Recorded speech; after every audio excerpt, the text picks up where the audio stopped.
Paris Olympic के बाद Paris para Olympic में भारत ने अपने सारे पुराने रिकॉर्ड तोड़ दिए। इस बार भारत की जो मेडल टैली थी वो वाकई में काबिल तारीफ थे। इस वक्त मेरे साथ गोल्ड विजेता कहूँगी मैं, धर्मवीर जी मौजूद हैं। सर, बहुत बहुत स्वागत है आपका आज तक पर और हमारे इंडिया टुडे ग्रुप पर।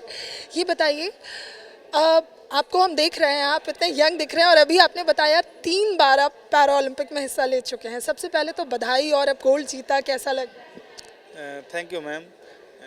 देखिए, बड़ा ही प्राउड फील हो रहा है। मेरे हिसाब से कोई भी प्लेयर हो उसका एक ही सपना होता है कि भाई एक ओलंपिक में मेडल होना चाहिए, और ये ऊपर वाले का आशीर्वाद है कि भाई गोल्ड के साथ उन्होंने हमको यहाँ भेजा है, तो मैं अपने आप को बड़ा भाग्यशाली मानता हूँ। अच्छा, आपने जिस दिन गोल्ड जीता था उस दिन हमें एक और गोल्ड मिला था। 4 सितंबर को हमें 2 गोल्ड मिले। तो जब हम गोल्ड जीतते हैं तो उसके बाद की जो फीलिंग होती है वो ऐसा लगता है कि हमने देश के लिए कुछ किया है।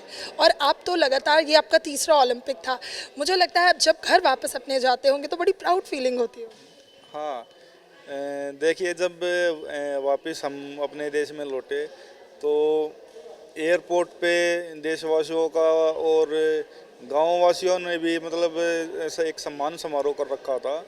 तो वहाँ पे लोगों का प्यार और मान सम्मान देखकर मुझे ये लगा कि मतलब हाँ, डिसेबिलिटी तो हुई, लेकिन वो देखकर ये लग रहा था कि भाई उस जख्म पर आज मलहम लग रहा है।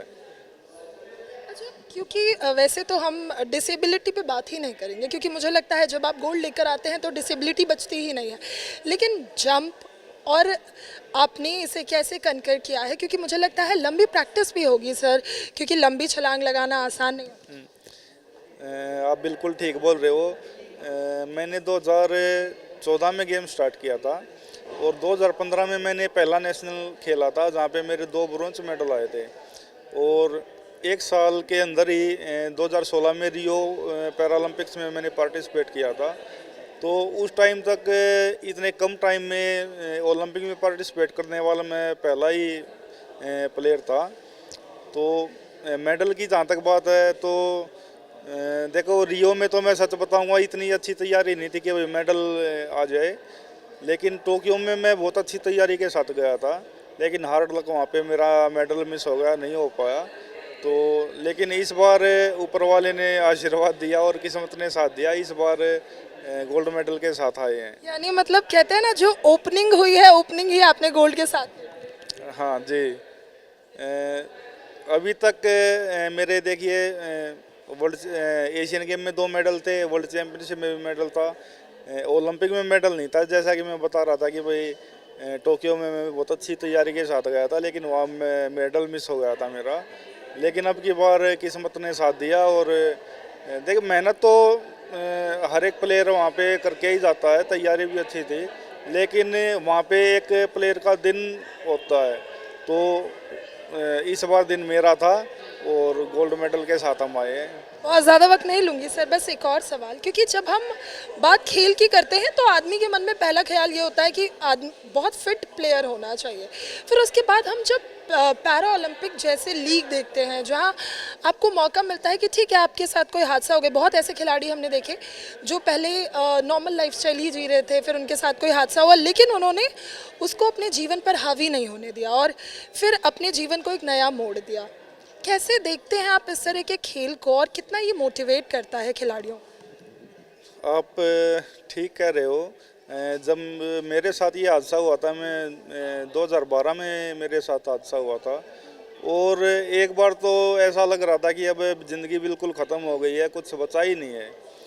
तो फिर धीरे धीरे थोड़ा टाइम ऐसे ही निकल गया, और फिर मेरी मुलाकात अमित सरोवा जी से हुई, जो मेरे गुरु हैं।